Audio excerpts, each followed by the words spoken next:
یادش بخیر، میں نے 1945 میں جب قبلہ کو پہلے پہل دیکھا تو ان کا حلیہ ایسا ہو گیا تھا جیسا اب میرا ہے، لیکن ذکر ہے ہمارے یار ترادار بشارت علی فاروقی کے خسر کا، لہٰذا تعارف کچھ انہی کی زبان سے اچھا معلوم ہوگا۔ ہم نے بارہا سنا، آپ بھی سنیے۔ وہ ہمیشہ سے میرے کچھ نہ کچھ لگتے تھے۔ جس زمانے میں خسر نہیں بنے تھے پھپھا ہوا کرتے تھے، اور پھپھا بننے سے پہلے میں انہیں چچا حضور کہا کرتا تھا۔ اس سے پہلے بھی یقیناً کچھ اور لگتے ہوں گے، مگر اس وقت میں نے بولنا شروع نہیں کیا تھا۔ ہمارے مراد آباد اور کانپور میں رشتے ناتے ابلی ہوئی سوئیوں کی طرح الجھے ہوئے اور پیچ در پیچ ہوتے ہیں۔ ایسا جلالی اور ایسا مغلوب الغضب آدمی میں نے زندگی میں نہیں دیکھا۔ بارے ان کا انتقال ہوا تو میری عمر آدھی ادھر آدھی ادھر 40 کے لگ بھگ ہوگی، لیکن صاحب جیسی دہشت ان کی آنکھیں دیکھ کر چھٹپن میں ہوتی تھی، ویسی ہی نہ صرف ان کے آخر دم تک رہی بلکہ میرے آخر دم تک بھی رہے گی۔ بڑی بڑی آنکھیں ساکٹ سے نکلی پڑتی تھیں، لال سرخ، خونے کبوتر کی طرح۔ لگتا تھا ابھی خون کا فوارہ چھوٹے گا اور میرا منہ خونم خون ہو جائے گا۔ ہر وقت غصے میں بھرے رہتے تھے، جنے کیوں؟ گالی ان کا تکیہ کلام تھی۔ کچھ ایسے لوگوں سے بھی پالا پڑتا ہوگا جنہیں باوجود گالی نہیں دے سکتے تھے۔ ایسے موقع پر زبان سے تو کچھ نہ کہتے، لیکن چہرے پر ایسا ایکسپریشن لے آتے کہ قد آدم گالی نظر آتے۔ کس کی شامت آئی تھی کہ ان کی کسی رائے سے اختلاف کرتا؟ اختلاف تو درکنار، اگر کوئی شخص محض ڈر کے مارے ان کی رائے سے اتفاق کر لیتا تو فوراً اپنی رائے تبدیل کر کے الٹا اس کے سر ہو جاتے۔ ارے صاحب، بات چیت اور گفتگو تو بات کی بات ہے، بعض اوقات تو محض سلام سے مشتعل ہو جاتے تھے۔ آپ کچھ بھی کہیں، کیسی ہی سچی اور سامنے کی بات کریں، وہ تردید ضرور کریں گے۔ کسی کی رائے سے اتفاق کرنے میں سبکی سمجھتے تھے۔ ان کا ہر جملہ نہیں سے شروع ہوتا تھا۔ ایک دن کانپور میں کڑاکے کی سردی پڑ رہی تھی، میرے منہ سے نکل گیا کہ آج بڑی سردی ہے۔ بولے نہیں، کل اس سے زیادہ پڑے گی۔ وہ چچا سے پھپھا بنے اور پھپھا سے خسر، لیکن مجھے آخر وقت تک نگاہ اٹھا کر بات کرنے کی جسارت نہ ہوئی۔ نکاح کے وقت قاضی کے پہلو میں بیٹھے ہوئے تھے۔ قاضی نے پوچھا، قبول ہے؟ ان کے سامنے منہ سے ہاں کہنے کی جرت نہیں ہوئی، بس تھوڑی سے دو موتبانہ ٹھونگے مار دیں، جنہیں قاضی اور قبلہ نے نکاح کے لیے ناکافی سمجھا۔ کڑک کر بولے، لونڈے بولتا کیوں نہیں؟ ڈانٹ سے میں ایسا نروس ہوا کہ ابھی قاضی کا سوال پورا بھی نہیں ہوا تھا کہ میں نے جی ہاں قبول ہے کہہ دیا۔ آواز یکلخت اتنے زور سے نکلی کہ میں خود چونک پڑا۔ قاضی اچھل کر میرے چہرے میں گھس گیا اور حاضرین کھلکھلا کے ہنسنے لگے۔ اب قبلہ اس پر بھنا رہے ہیں کہ اتنی زور کی ہاں سے بیٹی والوں کی ہیٹی ہوتی ہے۔ بس تمام عمر ان کا یہی حال رہا، اور تمام عمر میں قرب قرابت داری اور قربت قہری دونوں میں مبتلا رہا۔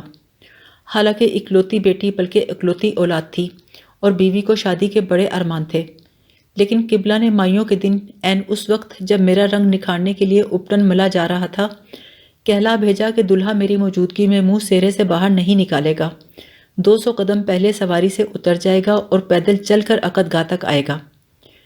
عقد گاہ انہوں نے اس طرح کہا تھا جیسے اپنے فیض صاحب قتل گاہ کا ذکر کرتے ہیں، اور سچ تو یہ ہے قبلہ کی دہشت دل میں ایسی بیٹھ گئی تھی کہ مجھے عروسی چھپر کھٹ پھانسی گھاٹ لگ رہا تھا۔ انہوں نے شادی میں ایک شرط یہ بھی رکھی تھی کہ باراتی پلاؤ زردہ ٹھوسنے کے بعد یہ ہرگز نہیں کہیں گے کہ پلاؤ میں گوشت کم ڈالا تھا یا زردے میں شکر ڈیوڑی نہیں پڑی تھی، اور خوب سمجھ لو میری حویلی کے سامنے بینڈ باجا ہرگز نہیں بجے گا، اور تمہیں رنڈی نچوانی ہے تو اوور مائی ڈیڈ باڈی اپنے کوٹھے پر نچواؤ۔ کسی زمانے میں راجپوتوں اور عربوں میں لڑکی کی پیدائش نحوست تصور کی جاتی تھی۔ ان کی غیرت یہ کیسے گوارا کر سکتی تھی کہ ان کے گھر بارات چڑھے؟ داماد کے خوف سے وہ نوزائیدہ لڑکی کو ہی زندہ گاڑ آتے تھے۔ قبلہ اس وحشیانہ رسم کے خلاف تھے، وہ داماد کو زندہ گاڑ دینے کے حق میں تھے۔ چہرے، چال اور تیور سے کوتوالے شہر لگتے تھے۔ کون کہہ سکتا تھا کہ بانس منڈی میں ان کی عمارتی لکڑی کی معمولی دکان ہے؟ نکلتا ہوا قد، چلتے تو قد، سینہ اور آنکھیں تینوں بیک وقت نکال کر چلتے۔ رنگ گندمی آپ کے جیسا، جسے آپ اس گندم جیسا بتاتے ہیں جس کا دانہ کھاتے ہی حضرت آدم جنت سے نکال دیے گئے۔ جب دیکھو جھلاتے تنتناتے رہتے، مزاج، زبان، ہاتھ، کسی پہ قابو نہیں تھا۔ دائمی تیش سے لرزہ براندام رہنے کے سبب اینٹ، پتھر، لاٹھی، گولی کسی کا نشانہ ٹھیک نہیں لگتا تھا۔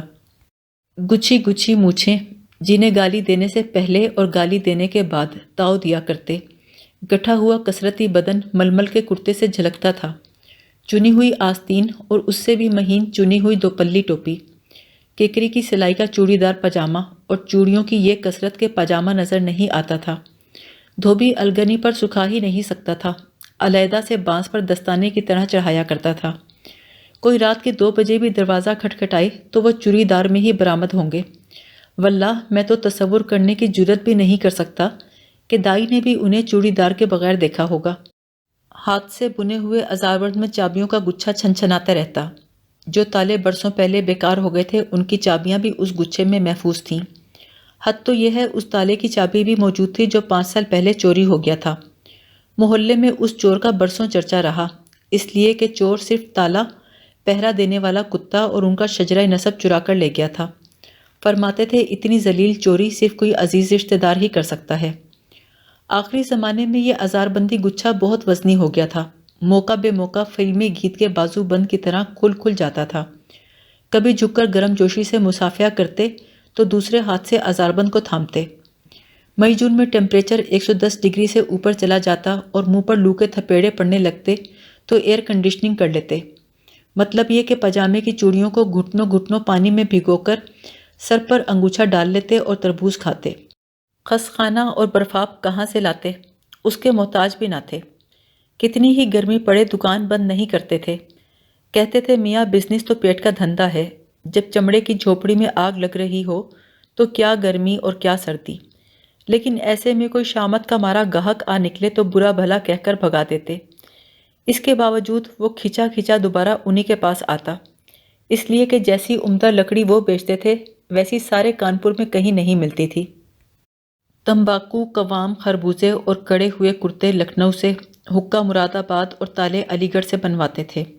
حلوہ سوہن اور ڈپٹی نذیر احمد والے محاورے دلی سے منگواتے تھے۔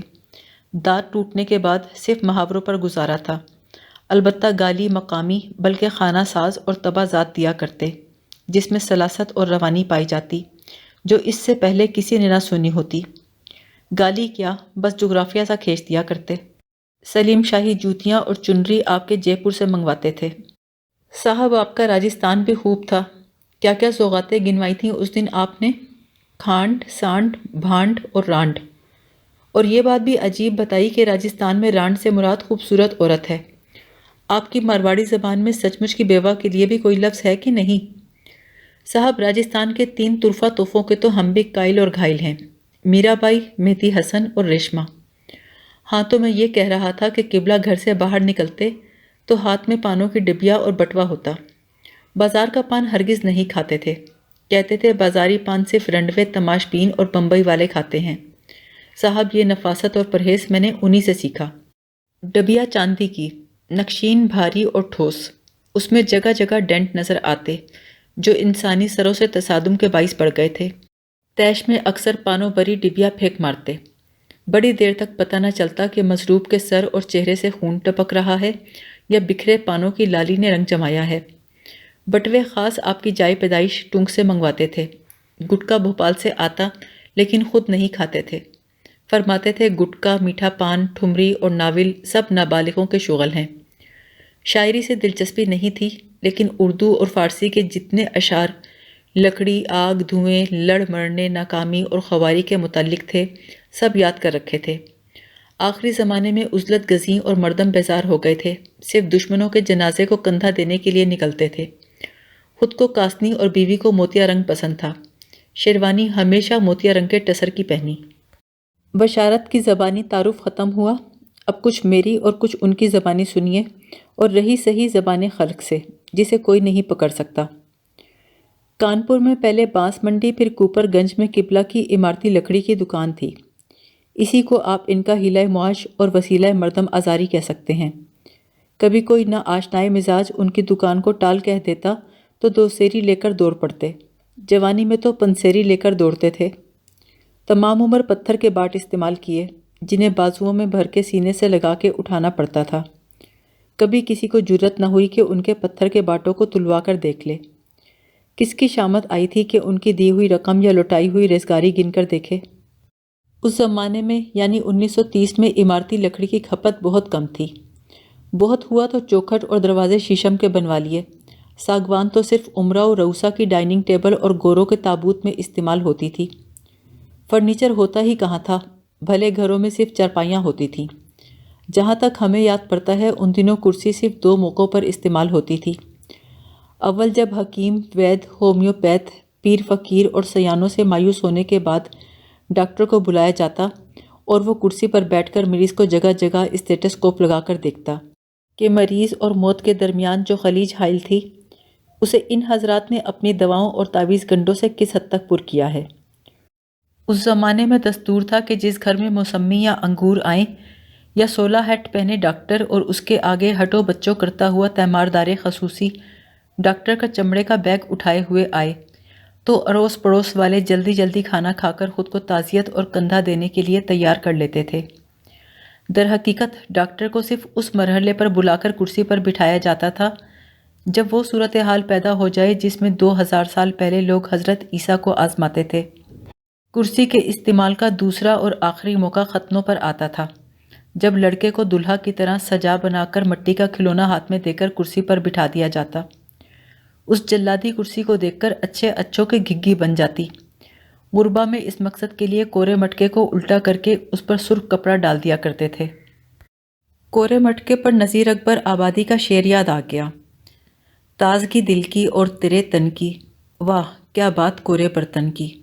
نذیر اکبر آبادی کی کوئی نظم اٹھا کر دیکھ لیجئے، جہاں انہیں قدرت کی کاریگری نظر آتی ہے وہیں سربا سجود ہو کر بتوں کی حمد و ثنا میں مشغول ہو جاتے ہیں۔ چنانچہ پنہاری کے سر پر کورا مٹکا دیکھا تو ردیف قافیے کی اوٹ لے کر سارے سراپے کو نظروں سے کھود ڈالا۔ حد تو یہ ہے گھڑوچی اور لوٹا دیکھ کر بھی صبر و قرار اور قافیہ ہاتھ سے چھوٹ جاتا، دل میں فاسد خیالات پیدا ہونے لگتے۔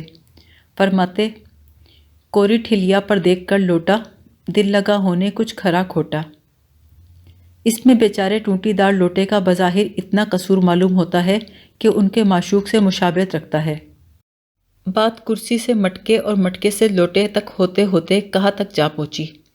ہم کہہ یہ رہے تھے کہ جہاں چارپائی ہو وہاں کسی اور فرنیچر کی ضرورت ہے، نہ گنجائش نہ تک۔ انگلستان کا موسم اگر اتنا ذلیل نہ ہوتا اور اگر انگریزوں نے بروقت چارپائی ایجاد کر لی ہوتی تو نہ صرف یہ کہ موجودہ فرنیچر کی کھکیڑ سے بچ جاتے، بلکہ پھر آرام دہ چارپائی چھوڑ کر پوری دنیا میں کالونیاں بنانے کی خاطر گھر سے باہر نکلنے کو بھی ان کا دل نہ چاہتا، اور اوور ورکڈ سورج ان کی سلطنت پر 1 صدی تک ہمہ وقت چمکتے رہنے کی ڈیوٹی سے بھی بچ جاتا، اور کم سے کم آج کل کے حالات میں اٹوانٹی کھٹوانٹی لے کر پڑ رہنے کے لیے ان کے گھر میں کوئی ڈھنگ کی چیز تو ہوتی۔ ایک دن ہم نے پروفیسر قاضی عبدالقدوس سے پوچھا بھی کہ بقول آپ کے انگریز تمام ایجادات کے موجد ہیں، آسائش پسند اور بے حد پریکٹیکل لوگ ہیں، حیرت ہے چارپائی استعمال کیوں نہیں کرتے؟ کہنے لگے شاید ادوائن کسنے سے جان چراتے ہیں، لیکن ہمارے خیال میں ایک بنیادی فرق ذہن میں رکھنا چاہیے، وہ یہ کہ یورپین فرنیچر صرف بیٹھنے کے لیے ہوتا ہے، جبکہ ہم کسی ایسی چیز پر بیٹھ ہی نہیں سکتے جس پر لیٹ نہ سکیں۔ مثال کے طور پر دری، گدیلے، قالین، چاندنی، چارپائی، کوچہ یار اور پہلوئے دلدار کو لے لیجئے۔ ہمارے ہاں صرف ایک ہی چیز تھی جسے صرف بیٹھنے کے لیے ہی استعمال کیا جاتا تھا، وہ تھا حکمرانوں کا تخت، لیکن جب انہیں اسی پر لٹکا کر پھر لٹا کر نہلا دیا جاتا تو یہ تختہ کہلاتا تھا، اور اس عمل کو تختہ الٹنا کہتے تھے۔ مقصد اس تمہید کا یہ ہے کہ جہاں چارپائی کا چلن ہو وہاں فرنیچر کا بزنس پنپ نہیں سکتا، آپ اسے چوبے عمارتی کہیے یا فروختنی اور سوختنی، دھندا اس کا ہمیشہ مندہ رہتا۔ کساد بازاری عروج پر تھی، دکانوں کی تعداد گاہکوں سے کہیں زیادہ تھی، لہٰذا کوئی شخص حلیے اور چال ڈھال سے ذرا بھی گاہک معلوم ہو تو لکڑ منڈی کے دکاندار اس پر ٹوٹ پڑتے۔ بیشتر گاہک گرد و نواح کے دیہاتی ہوتے جو زندگی میں پہلی اور آخری مرتبہ لکڑی خریدنے آتے تھے۔ ان بیچاروں کا لکڑی سے 2 ہی مرتبہ سابقہ پڑتا تھا، ایک اپنا گھر بناتے وقت، دوسرے اپنا کریا کرم کرواتے سمے۔ جن پڑھنے والوں نے دلی یا لاہور کے ریلوے اسٹیشن کا نقشہ دیکھ رکھا ہے وہ اس چھینا جھپٹی کا بخوبی اندازہ کر سکتے ہیں۔ 1945 میں ہم نے دیکھا، دلی سے لاہور آنے والی ٹرین کے رکتے ہی جیسے ہی مسافر نے اپنے جسم کا کوئی حصہ دروازے یا کھڑکی سے باہر نکالا، کلی نے اسی کو مضبوطی سے پکڑ کے سالم مسافر کو ہوا میں ادھر اٹھا لیا اور ہتھیلی پر اٹھا کر پلیٹ فارم پر کسی سراہی یا حقے کی چلم پر بٹھا دیا۔ لیکن جو مسافر خود بخود یا دوسرے مسافروں کے دھکے سے ڈبے سے باہر نکل آتے، ان کا حشر ویسا ہی ہوتا جیسے اردو کی نئی نویلی کتاب کا نقادوں کے ہاتھوں ہوتا ہے، یعنی جو چیز جتنی جس کے ہاتھ لگی سر پر رکھ کر ہوا ہو گیا۔ دوسرے مرحلے میں مسافر پر ہوٹلوں کے دلال اور ایجنٹ ٹوٹ پڑتے۔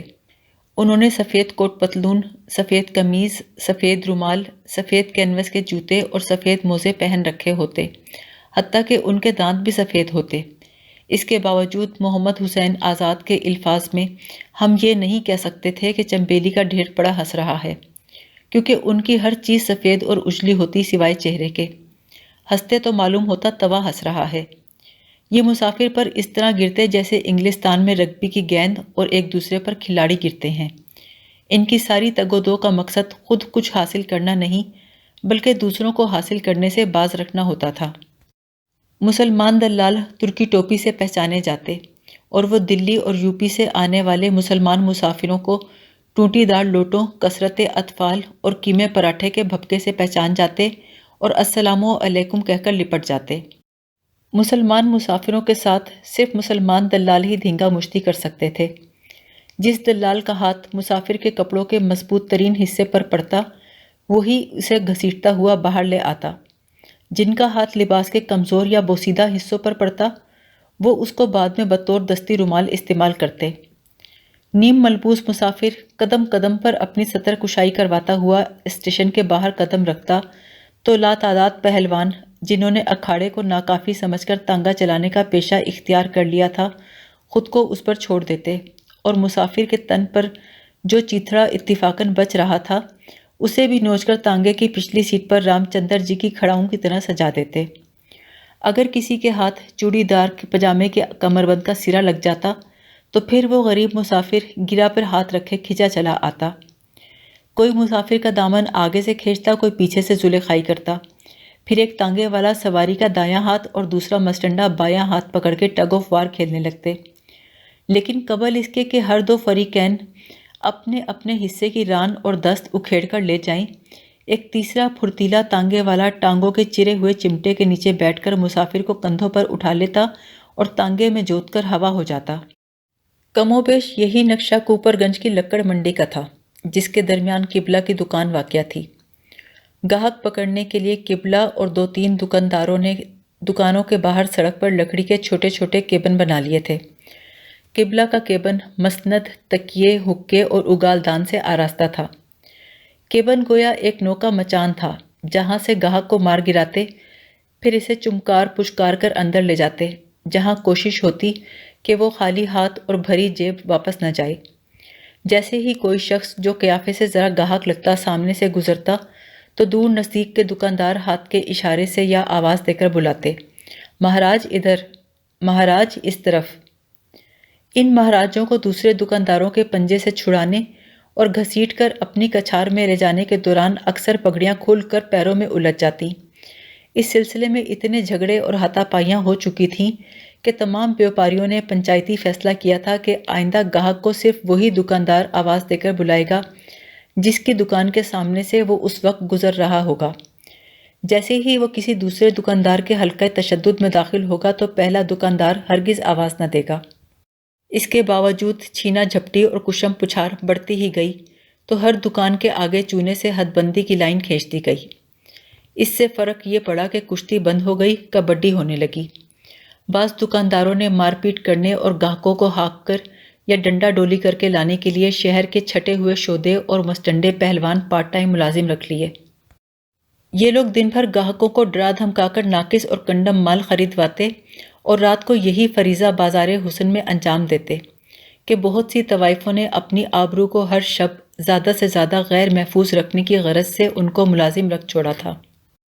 قبلہ نے اس قسم کا کوئی غنڈہ یا بد کردار پہلوان ملازم نہیں رکھا، کیونکہ انہیں اپنے زور بازو پر پورا بھروسہ تھا، لیکن اوروں ہی کی طرح مال کی چرائی کٹائی میں مار کٹائی کا خرچہ وہ بھی شامل کر لیتے تھے۔ ہمہ وقت تیش کا عالم طاری رہتا تھا۔ سونے سے پہلے ایسا موڈ بنا کر لیٹتے کہ آنکھ کھلتے ہی غصہ کرنے میں آسانی ہو۔